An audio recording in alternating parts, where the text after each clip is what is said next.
السلام عليكم ورحمة الله وبركاته. አንዳንድ ከዚህ ከአሽር ለዋኺር ጋር ተያይዘው ያሉትን ነገሮች ልጠቁም ብዬ ነው። የመጀመሪያው ነገር አሽር ለዋኺር ከሌሎቹ የከበደ የሆነበት ምክንያት ለይለቱል ቀድርን በውስጡ በመያዙ ነው። ለይለቱል ቀድር አላህ ዐዘ ወጀል ለነቢዩ ሰለላሁ ዐለይሂ ወሰለም ጊዜውን ቀኑን አሳውቋቸው ለሰዎች ሊነግሩ መስጂድ በገቡበት ሁለት ሰዎች ተኻለፉ። ሁለት ሰዎች ሲጨቃጨቁ እሳቸውም ረሱት። አላህ ዐዘ ወጀል አንዳንዱን ነገር ለነቢዩ ሰለላሁ ዐለይሂ ወሰለም አሳውቋቸው መልሶ ያነሳዋል። መልሶ ማንሳቱ ለዚህ ነው እንግዲህ መልሶ ማንሳቱ ለይለቱል ቀድርን ለሰዎች ረሕመት ነው ወይስ ዓዛብ ነው ሲባል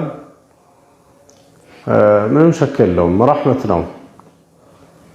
ለምንድን ነው ረሕመት የሚሆነው ቢነገር አይሻልም ወይ ተብሎ ሲባል ሰዎች ለይለቱል ቀድርን በመፈለግ ውስጥ የሚያደርጉት ጥረት ለይለቱል ቀድርን አግኝተው ሌሎችንም ዒባዳዎች እንዲያገኙ ይሆናል።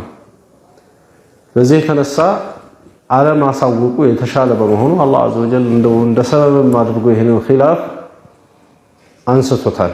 እርግጥ ከዚህ የምንገነዘበው በሌላ መልኩ ኺላፍ ጥሩ እንዳልሆነ ነው። እርስ በራስ ዝም ብሎ በሆነው ባልሆነው መነታረክ አንዳንድ ነገሮችን ያነሳል። ከሰዎች ውስጥ የአላህን ረሕመት ያነሳል። በሰዎች መካከል ያለውን መከባበር ሐያእን ያነሳል። እንደምታውቁት ጭቅጭቅ ካለ በሰዎች መካከል ያለውን መከባበር እየሸረሸረ ሰዎች እርስ በራስ ምንም ማንም ለማንም ቂማ እስከማይሰጥበት ድረስ ነው የሚደርሰውና በጣም መጥፎ ነገር ነው። ብቻ አላህ ዐዘ ወጀል እንደ ሰበብ ሆኖ ይህንን ለይለቱል ቀድር መልሶ ከነቢዩ ዓለይሂ ሰላቱ ወሰላም እውቀት አንስቶታል ማለት ነው። እናም ነቢዩ ሰለላሁ ዐለይሂ ወሰለም የመጀመሪያውን አሽር ኢዕቲካፍም እየገቡ ለይለቱል ቀድርን ይፈልጉ ነበር። ከዛ በኋላ አሽረል አውሰጡን የመሃል ያለውን እሱን ኢዕቲካፍ እየገቡ ይፈልጉ ነበር። አላህ ዐዘ ወጀል መጨረሻ አሽረል አዋኺር ውስጥ መሆኑን እስካሳወቃቸው ድረስ አሽረል አዋኺር ውስጥ መሆኑን ሲያሳውቃቸው አሽረል አዋኺርን ብቻ ነበር ኢዕቲካፍ የሚያደርጉት እና በየዓመቱ 10 ቀናቶችን ኢዕቲካፍ አድርገዋል ማለት ነው። መልእክተኛው ዓለይሂ ሰላቱ ወሰላም ፊ ሰነት ሚን ሰና ብቻ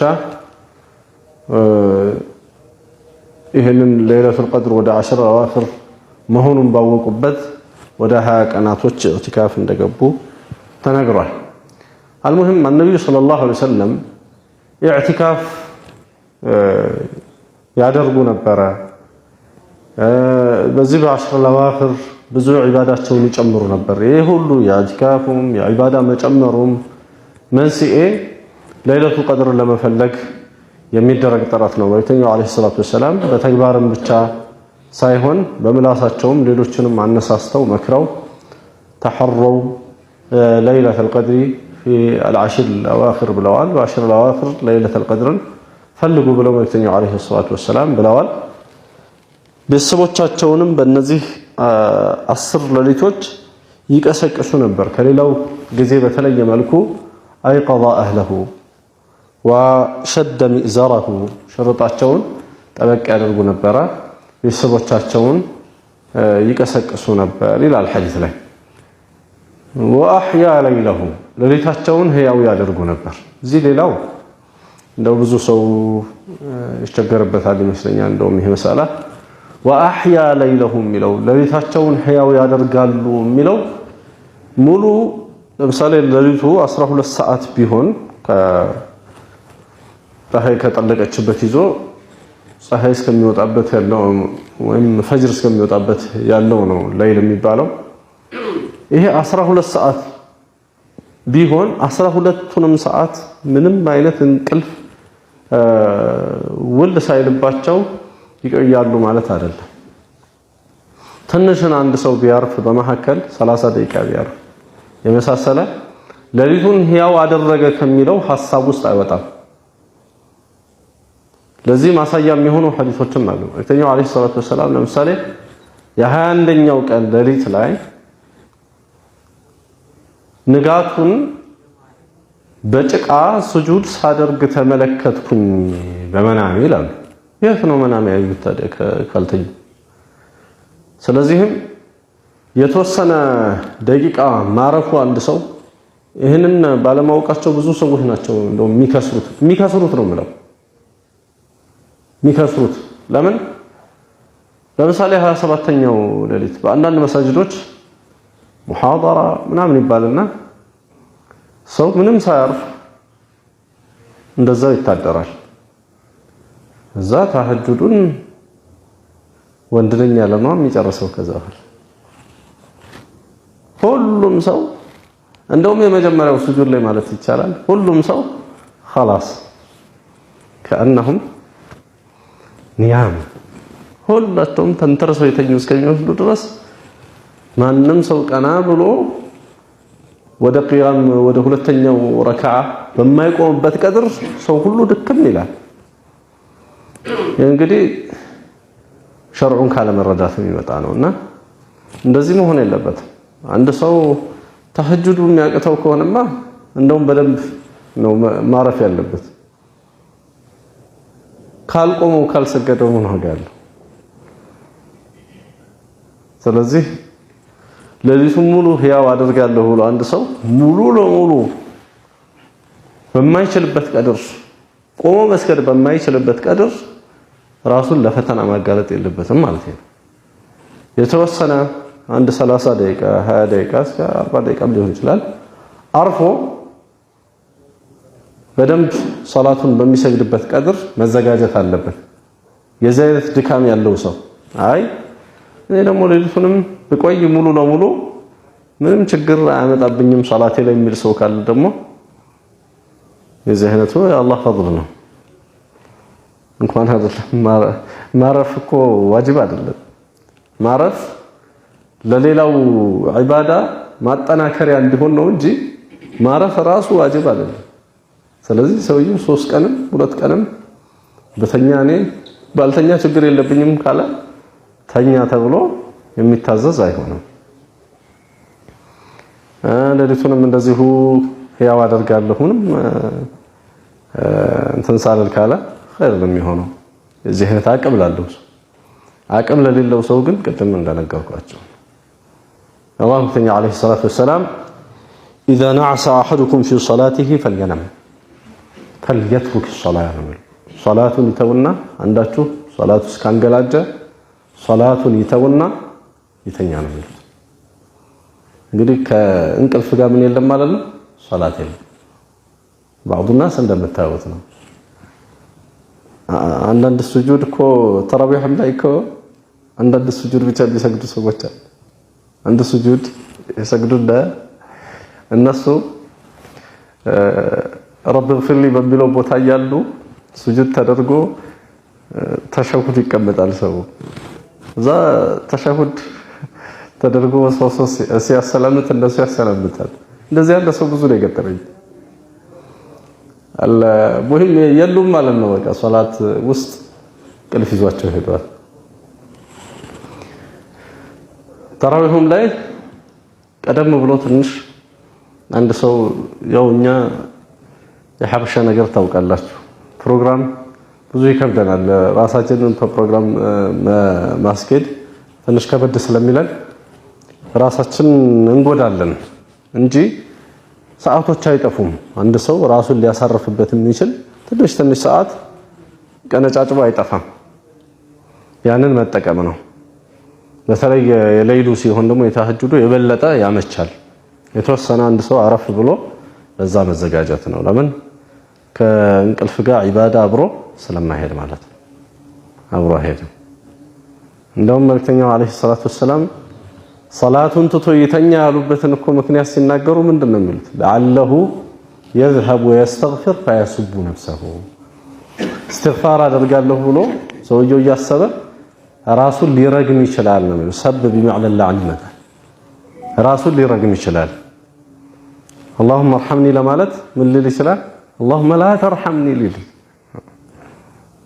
ሰው አቅሉ ሲኖር ነው እኮ በትክክል አላህ Subhanahu Wa Ta'ala የሌሊን ሶላት የመረጠበት አንዱ ምንድነው? ናሺያተ ሌሊ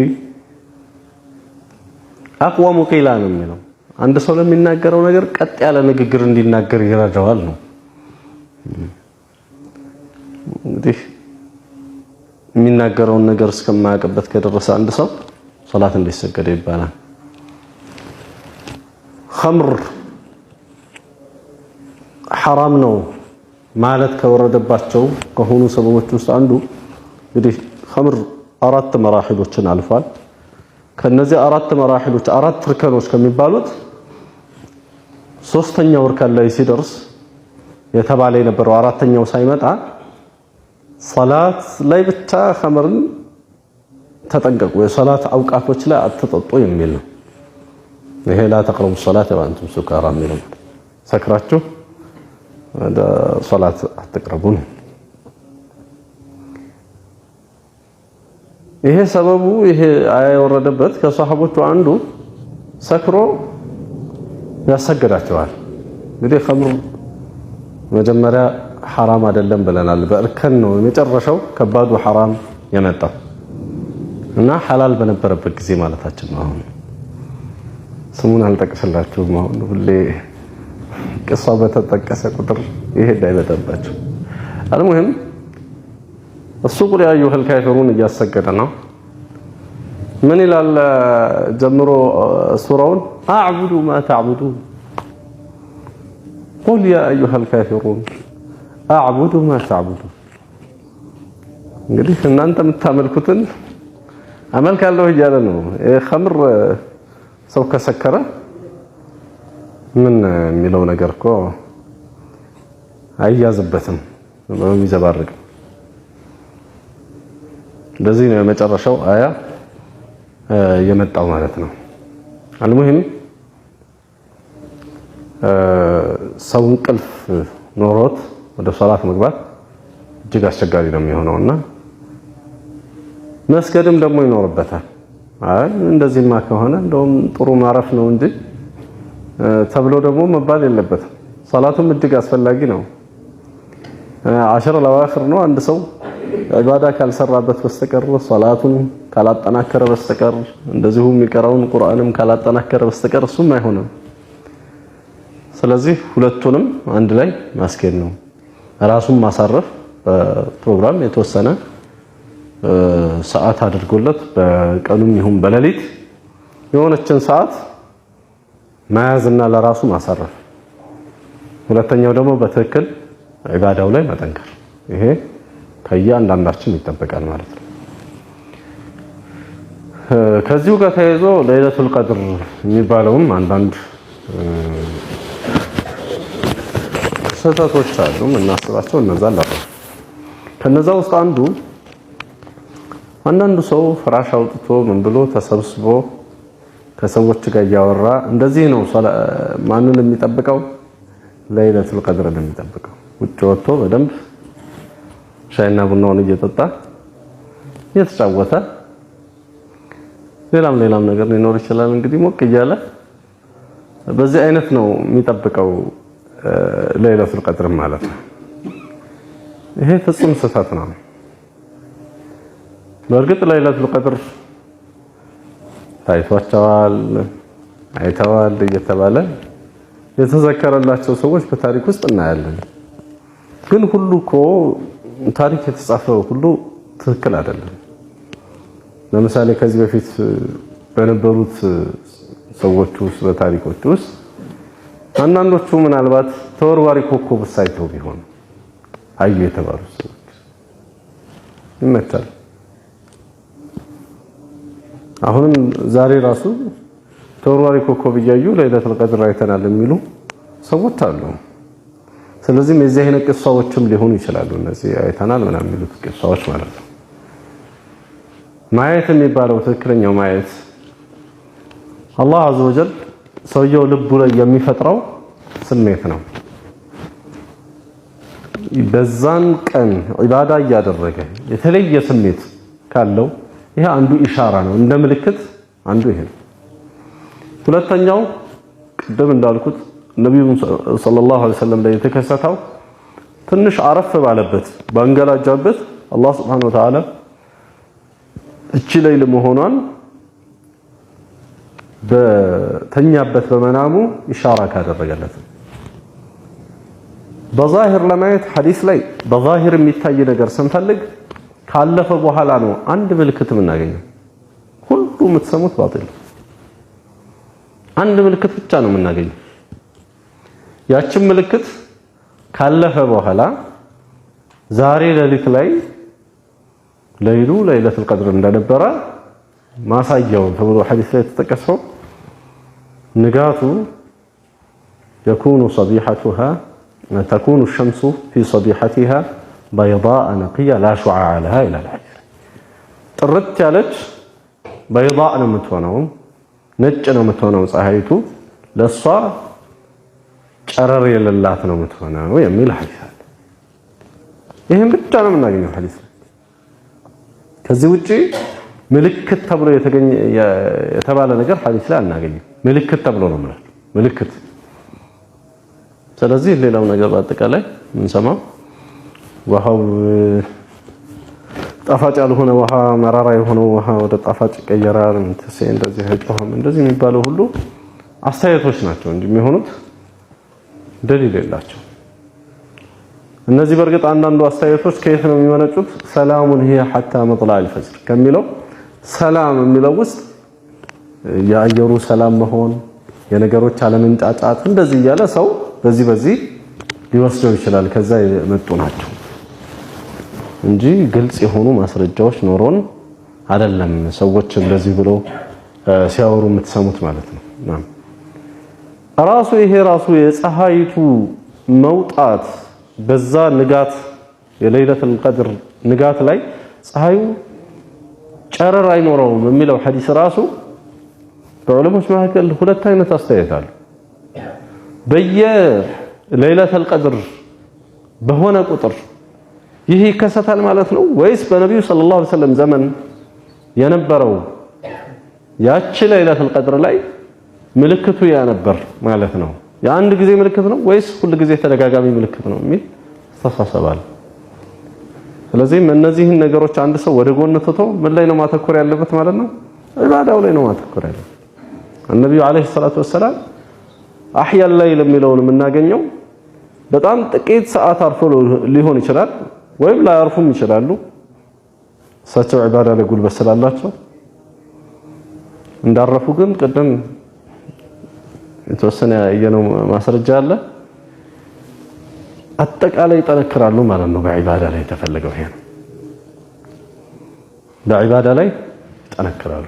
ብዙ ሶላት፣ ብዙ እስትግፋር፣ ብዙ ተውባ፣ ብዙ ቁርአን መቅራት ይገኝላቸዋል፣ ብዙ ዱዓ ይገኝላቸዋል ማለት ነው። ይሄ ነው ሌሊቱል ቀድር የሚፈልገው እንጂ ከሌሊቱል ቀድር የሚታይ የሆነ የሚወረወርም የሚፈነጥቅም ብርሃን ይሄ አይደለም የሚፈልገው ማለት ነው። አንድ ሰው እሱን እንዲከታተልም አይደለም የተፈለገው። የሚሰሙት አንዳንድ ቅሷም ምናምን ብሎ ሰዎች አንዳንዴ እነዚህ የሚወሩ ቅሷዎች ላይ ጥንቃቄ የማያደርጉ ሰዎች አሉ። እንደዚህ ብሎ በሌላ ጉዳይ የሰማውን ቅሳ ራሱ ቀይሮ የሚያመጣ ሰው አለ እና እነዚህን ወደ ጎን መተው ነው። ቁም ነገሩን ብቻ ይዞ መሄድ ነው። ሌላው ሌሊቱል ቀድር የሚባለው ከስህተቶቹ ውስጥ የተወሰነ ሌሊት የተወሰነች ደቂቃዎች የሚመስለው ሰው አለ። የሌሊት ለሆኑ ደቂቃዎች የሚመስለው ሰው አለ። ይህም ስህተት ነው። ሌሊቱል ቀድር ፀሐይ ከጠለቀበት ይዞ ፈጅር እስከሚወጣበት ጊዜ ድረስ ያለ አንድ ሙሉ ሌሊት ነው። ማለትም አንድ والله اعلم ሙስሊም ሆኖ ተራዊህ ሁሌ እየሰገደ ሶላት አልዓሻ መስጊድ እየመጣ እየሰገደ ፈጅር መስጊድ መጥቶ እየሰገደ እንዲሁም አሽረል አዋኺር ላይ ትኩረት ሰጥቶ ቁርአን እየቀራ ዱዓ እያደረገ ሌሊቱል ቀድርን የማያገኝ ሙስሊም አለ ማለት ዘበት ነው የሚሆነው። ለምንድን ነው ይሄን የምንለው? አላህ ዐዘ ወጀል ምን ስለሚል ሰላሙን هي ሐታ የሚለው ይሄ ሐርፍ ጋያ ይባላል። እስከ እያለ ነው መጥለዕ አልፈጅር ፈጅሩ እስከሚወጣ ድረስ። እንግዲህ ሌላ ካሚላ ናት ማለት ነው። አንድ ሙሉ ሌሊት ናት እንጂ የሆነች ደቂቃዎች አይደለች። ስለዚህ ነው በጣም የአላህን ረህመት ማጥበብ የለም። አላህ Subhanahu Wa Ta'ala ረህመቱን ሰፊ አድርጎ ሁሉንም ሙስሊሞች እንዲያገኙት ያው የመጠቀም ያጠቃቀም ብዛትና ማነስ ነው ሊሆን የሚችለው ማለት ነው። እንግዲህ በዛ ሌሊት አንድ ሰው ዒሻ ከሰገደ ከዒሻ በኋላ የሚሰግደውን ሱና ሶላት ከሰገደ ተራዊህ ከሰገደ ይሄ ራሱ በተወሰነ የለይለቱል ቀድርን የተወሰነ ፈዲላ አግኝቷል ማለት ነው። ይሄ ሰው በዛ በርትቶ ደግሞ ብዙ ዒባዳ ያደረገ ሰው ብዙ ያገኝበታል። ይሄ ነው። ሌላው ኢዕቲካፍ ላይ ያለው ኢዕቲካፍ ለሚገባ ሰው ኢዕቲካፍ ደንቦች አሉ፣ እነዛን መጠበቅ። ከዛ ውስጥ አንዱ ኢዕቲካፍ ከነስሙ ራሱ ኢዕተከፈ ማለት አንድ ቦታ ላይ ሳይለቅ ቁጭ አለ ማለት ነው። ወደ መስጂድ ስናመጣው ደግሞ ሉዙሙል መስጂድ ሊልዒባዳ ለዒባዳ መስጂድ ጋር መቆየት ከመስጂድ አለመውጣት ማለት ነው ኢዕቲካፍ ማለት ከነ ሐሳቡ ከነ ትርጉሙ። ስለዚህ መስጂድ ብቻ መዘውተር ከመስጂድ ሲወጣ አንድ ሰው ለተፈጥሯዊ ሐጃ ለሽንት ለመሳሰለ ነገር ወይም ጀናባ ኖሮበት ለመታጠብ ወይ ሰውነቱ ቆሽሾ ለመታጠብ ሰው የሚያመጣለት ካጣ ጀምሁሩ አህል ዒልም ጋር ምግብ የሚያመጣለት ሰው ካጣ ምግብ ለማምጣት ለዚህ አይነት ጉዳዮች ነው ከመስጂድ ማውጣት ያለበት። መስጂድ የሚባለው ክልል አለ አይደለም? መስጂድ የምንለው በተለምዶ እሱ ነው መስጂድ የሚባለው። በተለምዶ መስጂድ አይደለም ተብሎ የሚባለው ለምሳሌ ሰዎች ገብተው እዛ ቦታ ላይ ሲሸጡ መስጂድ አይደለም ብለን ልንለው የምንችለው ቦታ ላይ አንድ ሰው መውጣት የለበትም ማለት ነው። ሁለት አይነት አመለካከት ሊኖረን አይችልም ማለት አንድ ሰው ስራ ሲሰራበት ይሄ መስጂድ አይደለም የስራ ብለን ፈቅደንለት ከዛ ደግሞ ኢዕቲካፍ ገብተንኛ አይ መስጂድ ነው ብለን ደግሞ እዛ ቦታ ላይ መሄድ የለብንም። መስጂድ አይደለም ከተባለ መስጂድ አይደለም። ሙዕተኪፍ የሆነ ሰው እዛ ቦታ ላይ መሄድ የለበትም። መስጂድ ነው ከተባለ ደግሞ ያ ቦታ ሰዎች እዛ ጋር ምን ማድረግ የለባቸው ማለት ነው። በይዕና ሽራ ሊኖር አይገባም። የንግድ ነገር ጽሞ እዛ ቦታ ላይ አይከናወንም ማለት ነው። ዞሮ ዞሮ በዚህ አይነት ማየት እንችላለን መስጂድ የሆነውና ያልሆነውን። መስጂድ ካልሆነ ቦታ ላይ ጥንቃቄ አድርጎ መስጂድ ብቻ ተገድቦ ነብዩ መሐመድ አለይሂ ሰላቱ ወሰላም የተወሰነ የሰውነት ክፍላቸውን አውጥተው ጸጉራቸውን እንደ መስኮት ማለት ነው ጸጉራቸውን አውጥተው ጸጉራቸውን ያስተካክሉላቸው እንደነበረ ያበጥሩላቸው ያጥቡላቸው እንደነበረ ሐዲስ ላይ መጥቷል። ለዚህ ነው የሰውነቱን ከፊል ሰውነቱን ቢያወጣ ከመስጂድ ችግር የለውም፣ ሙሉ ሰውነቱን ማውጣት ግን ከመስጂድ አይቻልም ብለው የሚሉት አይማዎቹ። ከመስጂድ ሙሉ ሰውነቱን ማውጣት የለበትም። አንድ ሰው ያለ ሐጃ መውጣት የለበትም። ያለ ሐጃ ወይም ያለ ضرورة አስጨናቂ ነገር በጣም ከባድ ከሆነ ታሞ በሕክምና ምክንያት ከወጣ አንድ ሰው ችግር የለውም። ዋጅብ የሆነ ግዴታ ጁምዓ የሌለበት መስጂድ ገብቶ ጁምዓ ለመስገድ ከሆነ ችግር የለውም። የሸረጠው የሚጠይቀው ሰው ካለ የታመመ ሰው መጀመሪያ ሸርጥ አድርጎ ከገባ እከሌን እጠይቃለሁ ብሎ ሸርጥ ካደረገ በዚህ አይነት ይወጣል እንጂ ዝም ብሎ መውጣት ጋር ኢዕቲካፍ አብሮ አይሄድም። ኢዕቲካፍ የሚባለውና መውጣት ከመስጂድ የሚለው በጣም የሚጋጩ ነገሮች ናቸው። መጀመሪያ የምንጠነቀቀው እሱ ነው።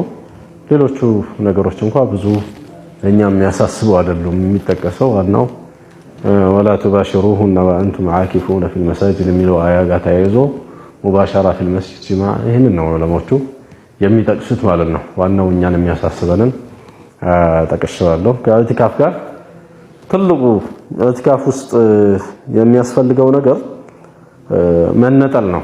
ለዚህ ነው ነብዩ መሐመድ አለይሂ ሰላቱ ወሰላም ኢዕቲካፍ በሚገቡበት ጊዜ መተው ጀማዓ አብረው ከሚሰግዱበት ከሚያሰግዱበት ውጪ ጊዜያቸውን የሚያሳልፉት በአጠቃላይ እንደ ጎጆ ተከለለው የተደረገላቸው ጎጆ አለ መስጂድ ውስጥ ወይም እንደ ምንድነው የምንለው ይሄ መጋረጃ እዛ ውስጥ ነው የሚቀመጡት መልእክተኛው አለይሂ ሰላቱ ወሰላም። ያ የሆነበት ግንኙነትን ለመቀነስ ማለት ነው። ያው በአብዛኛው መሆን ያለበት በራስ ኢባዳ ላይ ማተኮር ብቻ ነው። ስለዚህ ነው አንዳንድ ዑለሞች ሙሐደራ መስጠት እንደው ተዕሊም ራሱ ጠልተዋል። ኢዕቲካፍ ለገባ ሰው ማስተማር ራሱ ጠልተዋል። ሐቁ እሱ ባይሆንም ማለት ነው። ማስተማር ከሆነ ሰዎች ለመጥቀም ከሆነ ችግር የለውም። ከዛ ውጭ ያለው ግን ግንኙነት መብዛት የለበትም። እነዚህ ነገሮች እንግዲህ አሽራ አዋኺር ትኩረት ሊሰጣቸው የሚገቡ ነገሮች ናቸው። አላህ ይግዘን። ሰላም አለይኩም ወራህመቱላህ